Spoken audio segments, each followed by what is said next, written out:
The invitation sat on my desk, cream-colored cardstock with gold embossing, the same stationery my father had used to write my disavowalment letter 15 years ago. The irony wasn't lost on me. "Please join us for dinner at the Harrison family estate," it read. "Your presence is urgently requested. My assistant, Marcus," watched as I turned the invitation over in my hands. "Are you going to go?" I leaned back in my chair, looking out at the Manhattan skyline from my corner office. "What do you think, Marcus? After 15 years of silence, they suddenly want a family dinner." My name is Olivia Harrison, though I haven't used that last name since I was 22. Back then, I was just the rebellious older daughter who dared to question my father's business practices.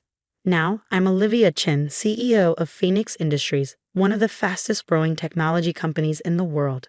And I just signed the papers to buy out Harrison Technologies, my family's failing company. "The merger documents are ready," Marcus said, placing a thick folder on my desk. "Everything's set for next week's board meeting." I nodded, still staring at the invitation.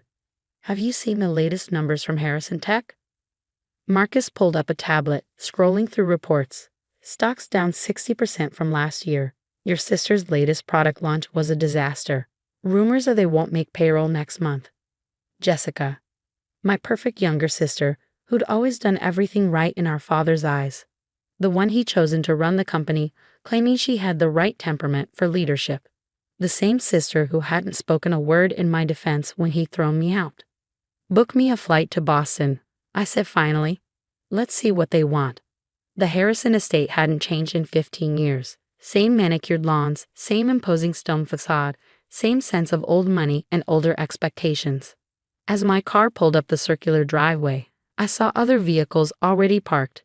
Jessica's Range Rover, my father's Bentley. Marcus had insisted on having a car wait for me, just in case, he'd said. Smart man. The butler, not the same one from my childhood, opened the door before I could knock. "Miss Harrison," he greeted me formally. "Miss Chen," I corrected him. His eyes widened slightly, but he nodded. "Of course. My apologies, Ms. Chen. The family is waiting in the study." The study, where all important Harrison family decisions were made, where my father had told me I was no longer welcome in his house or his company. I straightened my Chanel jacket and followed the butler down the familiar hallway. Family photos lined the walls. Jessica's graduation, her wedding, her taking over as CEO. My face was conspicuously absent, all traces of my existence carefully removed. The study door was open. Inside, my father sat behind his massive desk, looking older than I remembered but still radiating authority. Jessica perched on the leather sofa, her designer outfit not quite hiding her nervous fidgeting. And in a corner, my mother sat silently, just as she had the day I left. "Olivia," my father said, standing. "Thank you for coming." I remained in the doorway, not quite entering their space. "Well, when the great Richard Harrison requests your presence, how can you refuse?" Jessica flinched at my tone. Father's jaw tightened, but he pressed on. "Please sit. We have much to discuss." I chose an armchair near the door, crossing my legs and waiting. The silence stretched uncomfortably. Finally, my father spoke. "We're aware of your success in recent years." I raised an eyebrow. "My success? You mean building a billion-dollar company from scratch while you were grooming Jessica to run Harrison Tech into the ground?" "Olivia, please," my mother spoke for the first time. "We're trying to have a civil conversation." "Civil?" I laughed. "Like the civil way you all sat there while father threw me out, or the civil way you've pretended I don't exist for 15 years? Jessica stood up suddenly. "We made mistakes, okay? Is that what you want to hear? We were wrong." I studied my sister, really looked at her for the first time. The perfect blonde hair was styled as immaculately as ever, but there were shadows under her eyes, tension in her shoulders. Running a failing company didn't look good on her. "Why am I here?"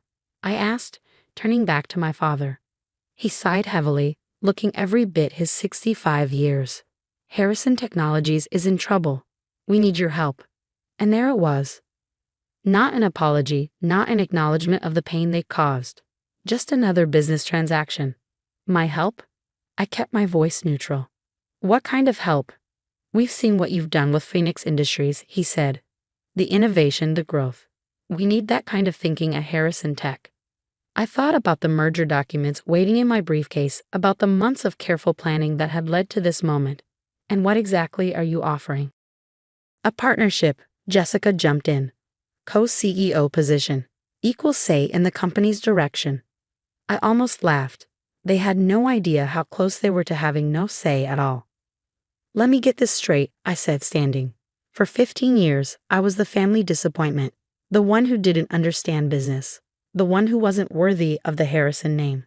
But now that you're failing, suddenly I'm good enough. That's not fair, Jessica protested. Things are different now. Different? I turned to her. Different how? Because you failed at the job you were handed on a silver platter. Because you couldn't handle the responsibility you were so sure you deserved. Enough, my father's voice cracked like a whip. We're offering you a chance to come home, Olivia. To be part of the family again. I reached for my briefcase, pulling out the merger documents. That's a generous offer, Dad, but I have a counter-proposal. I placed the papers on his desk, watching as he picked them up. His face went pale as he read. What is this? The future of Harrison Technologies, I said calmly. Phoenix Industries has been buying shares through various subsidiaries for months. As of next week's board meeting, we'll own controlling interest in your company. Jessica grabbed the papers from our father's hands, her eyes scanning frantically. This is impossible. You can't. Can't what? I asked. Can't outmaneuver the mighty Harrisons? Can't build something bigger and better than you? Can't take everything you thought was yours? My father stood up, his face red with anger. You planned this. All of it. No, Dad, you planned this. The moment you decided Jessica was more worthy of your trust, your love, your legacy, you set this in motion. I just learned from your example. We'll fight this, he threatened. We have lawyers. Yes, you do, I agreed. The same lawyers who helped me structure this deal. Turns out loyalty can be bought. Another lesson I learned from you. The silence in the study was deafening. My mother had gone completely still, her hands clasped tightly in her lap. Jessica looked like she might be sick. And my father, he just kept staring at the merger documents like they might somehow change if he glared at them long enough. The board meeting is next Tuesday, I said, standing up. I suggest you take the weekend to come to terms with this. Please, my mother finally spoke, her voice trembling. Olivia, we're your family. I turned to her, feeling the old pain surface. Family? Where was this family when Dad threw me out? When Jessica took everything that should have been shared between us? When I was struggling to build something of my own? You never needed our help, Jessica said quietly. Look at what you've built. I laughed, the sound sharp and bitter. You think Phoenix Industries happened by magic? I worked 18-hour days for years. I lived in a tiny apartment, ate ramen noodles, and pitched to every investor who would listen. And you know what kept me going? Knowing that someday I'd be strong enough to make you all see what you threw away. My father finally found his voice. So this is revenge. No, Dad, this is business. Isn't that what you always taught us? Never let emotions cloud your judgment. I picked up my briefcase. Harrison Technologies is failing. Phoenix Industries can save it. The fact that I get to do it, that's just, what did you use to call it? A fortunate business opportunity. As I turned to leave, Jessica caught my arm. Wait, what's going to happen to us? To our jobs? I looked at my sister, really looked at her. The golden child who'd had everything handed to her. Who'd never had to fight for anything in her life. For a moment, I almost felt sorry for her. That depends, I said. Are you willing to earn your position for once? Before anyone could respond, my phone buzzed. I glanced at the screen. Marcus, right on schedule. I have to take this, I said, stepping into the hallway. Marcus? How did the board calls go? Better than expected, he reported. Most of them are already on board with the merger. They've seen the numbers. They know Harrison Tech can't survive without outside intervention. Good. And the press release? Ready to go after Tuesday's meeting. The business papers are already speculating about a possible buyout. Your father's mismanagement and Jessica's failed product launches have made it an easy sell. I ended the call and turned to find my mother standing in the doorway. You've thought of everything, haven't you? She asked softly. I had to, I replied. You all taught me that nothing less than perfection was acceptable. She flinched. We were wrong, Olivia. About so many things. Yes, you were. Is there any way to fix this? I studied her face, the same face that had watched silently as my father destroyed my life 15 years ago. Fix what, Mom? The company? The family? Some things can't be fixed.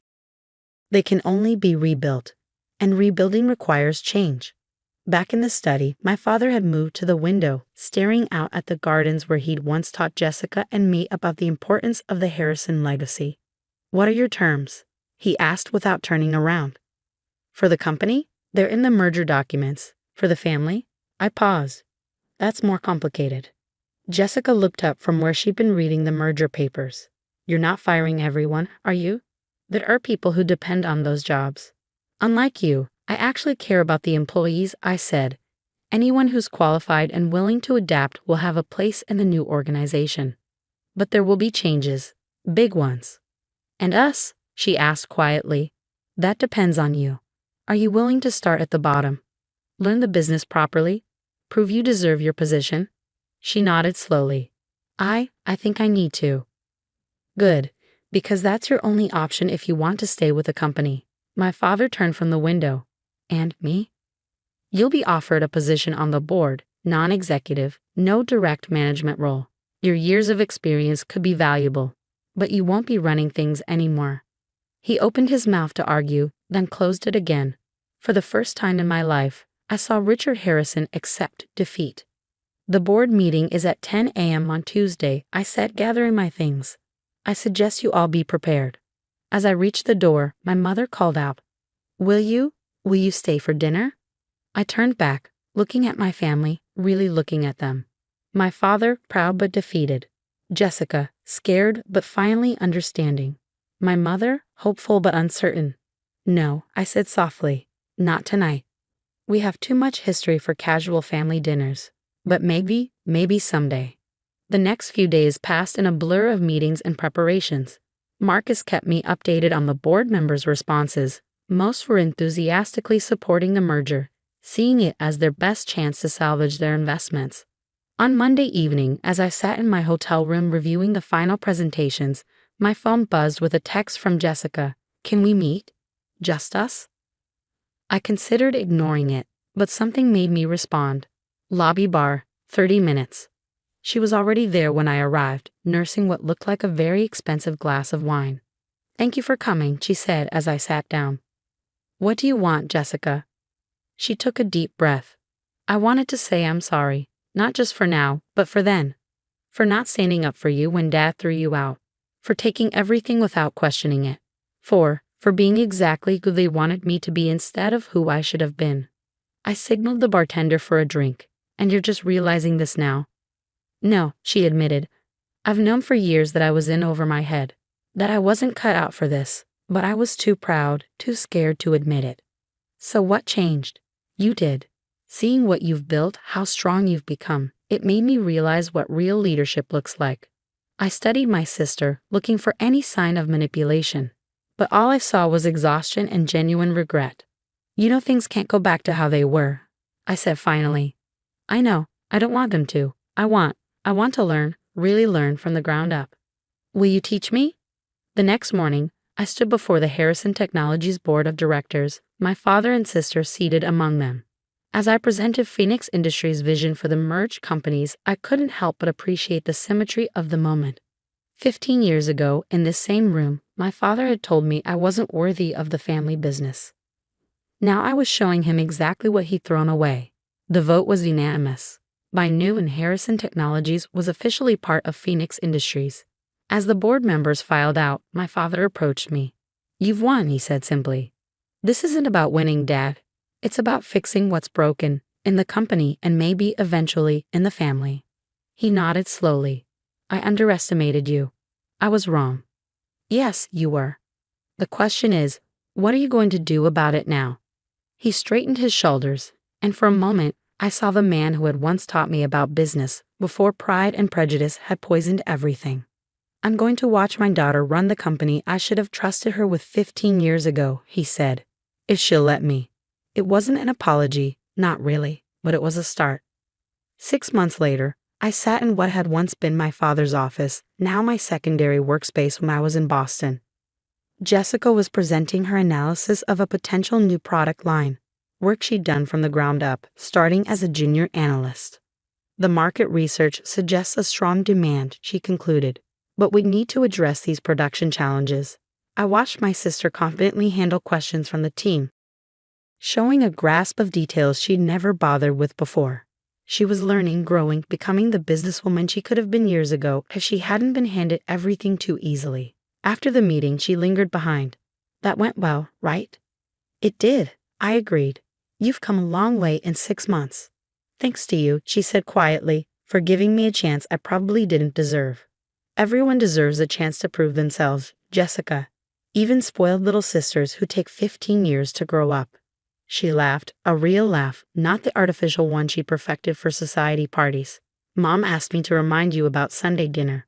I've been to exactly 2 family dinners in the past 6 months. They were still awkward, still heavy with unspoken words and lingering hurt. But they were also something else, a beginning. Tell her maybe, I said.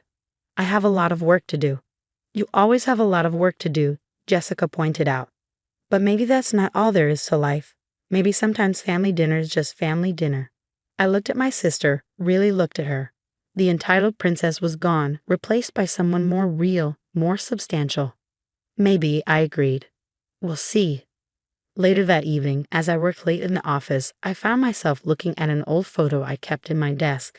Me and Jessica as children, before expectations and favoritism had torn us apart. We were smiling, arms around each other, unaware of the years of pain and separation ahead. My phone buzzed. A text from Marcus. Board reports show Key 3 profits up 40% since merger. Harrison Tech Division exceeding all projections. I smiled, thinking about how far we'd all come. My father was learning to be a board member instead of a dictator. Jessica was earning her place instead of expecting it. Even my mother was finding her voice, slowly but surely. And me? I was learning that sometimes the best revenge isn't revenge at all. Sometimes it's showing people exactly what they missed out on, and then maybe giving them a chance to make it right. I picked up my phone and texted Jessica, "Tell Mom I'll be there Sunday, but I'm not staying long." Her reply came quickly. "Long enough for dessert? She's making your favorite chocolate cake." I thought about our mother, trying so hard to rebuild bridges with chocolate cake and Sunday dinners. About my father, swallowing his pride to learn from the daughter he'd once dismissed. About Jessica, working her way up from the bottom with no complaints. Fine, I texted back, but only because of the cake. Some might say I'd won. I had the company, the success, the vindication. But sitting there, looking at that old photo and thinking about Sunday dinner, I realized something important. Sometimes the greatest victory isn't in defeating your enemies, but in giving them the chance to become something better, even if it takes 15 years and a corporate takeover to get there.